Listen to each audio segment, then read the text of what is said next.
ఈరోజు శ్రద్ధ కలిగి వినండి, సరేనా? దేవుడు ఏం మాట్లాడుతున్నాడు? యేసు ప్రభు మిమ్మల్ని ప్రేమించి మీ కొరకు ప్రాణం పెట్టి, అవునా, దేనికి పనికిరాని మనవలను ఓ పనికొచ్చే పాత్రగా మార్చి, ఎప్పుడైనా మన మొక్కలకి ఎవరన్నా అంతకుముందు వందనాలు చెప్పారా? ఎవరన్నా? మరి ఈరోజు వందనాలు చదువుతున్నారుగా, దానికి కారణం ఎవరు? యేసయ్య కదా. రేపు పరలోక రాజ్యంలో గొప్ప గృహం కట్టి ఆ గృహంలో ప్రవేశించినప్పుడు ఆనందించేది ఎవరు? మనమే కదా. మన కొరకు ప్రాణం పెట్టి ఆఖరి రక్తబొట్టుకుని మన కొరకు చిందించి ఇంతగా యేసయ్య మనల్ని ప్రేమిస్తే ఆయన మన యొద్ద నుంచి ఇంకొన్ని కోరుకుంటున్నాడు. ఏంటియో తెలుసా? మనం కూడా ఆయన ప్రేమించాలని ఆశపడతాడు. మనం ఏం చేస్తాం తెలుసా? యేసయ్యనే ప్రేమించాలని మిగతా అన్ని ప్రేమిస్తూ ఉంటాం. అంటే ప్రేమిస్తున్నట్టే ఉంటాం. ఏంటిది? ప్రేమిస్తున్నట్టే ఉంటాం, కానీ నటించే వ్యక్తుల్లో మనమే మొట్టమొదటి వస్తాం. ఏంటిదండి? ప్రేమిస్తున్నట్టే ఉంటాం, కానీ యేసుని ప్రేమించలేని వ్యక్తులు ఈరోజు మనం ఉంటున్నాం. తెలుసా? ఒకరోజు యేసు ప్రభు దగ్గరికి శిష్యులు వచ్చారు.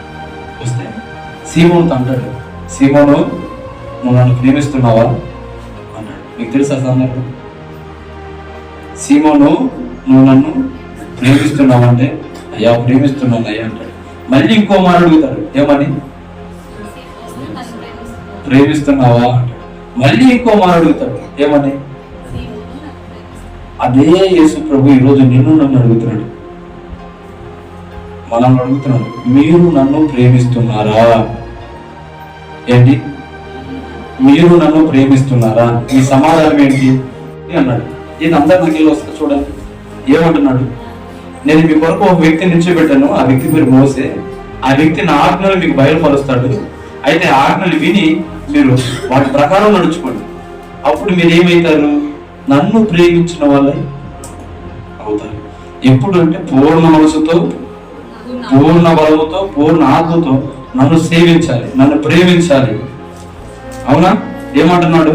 మనం శాశ్వతమైన ప్రేమతో ప్రేమించిన దేవుడే అదే శాశ్వతమైన ప్రేమతో మనం కూడా ఆయన ప్రేమించాలని ఆయన ఆశపడుతూ ఉన్నాడు.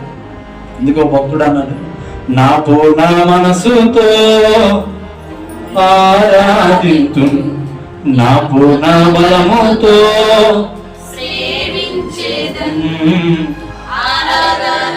ఎందుకు పూర్ణ మనసుతో, పూర్ణ బలముతో మన దేవుడు మనం ప్రేమించాలి అంటే, మన కొరకు దెబ్బలు తిన్నవాడు ఆయనేగా. అవునా కదా?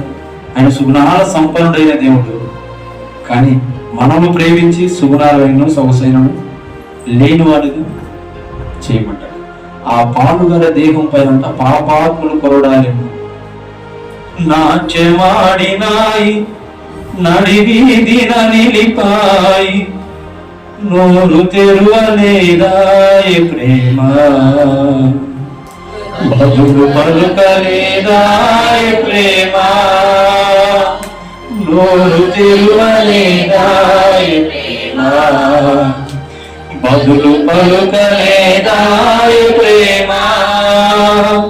ఇది ఎవరి కోసమో, ఇది ఎవరి కోసమో? ఈ జగతి కోసమే, ఈ జనుల కోసమే. అది నీ కోసమే, అది నా కోసమే. సిలువలో సాగింది యాత్ర, కరుణామయుని దయగల పాత్ర. సిలువలో సాగింది యాత్ర, కరుణామయుని దయగల పాత్ర. అంత ప్రేమతో మనం ప్రేమించాడు గనక ఈరోజు మన యొద్ద నుంచి కూడా ఆ ప్రేమను ఆశిస్తున్నాడు దేవుడు. దేవుడు మనల్ని ఎంతగా ప్రేమించాడో అంతగా మనం కూడా ఆయన ప్రేమించాలని ఆశపడుతూ ఉన్నాం. ఆయన ప్రేమించాలి అంటే మొట్టమొదట ఆయన చేసిన త్యాగాన్ని మనం గుర్తుపెట్టుకునే వ్యక్తులుగా ఉండాలి.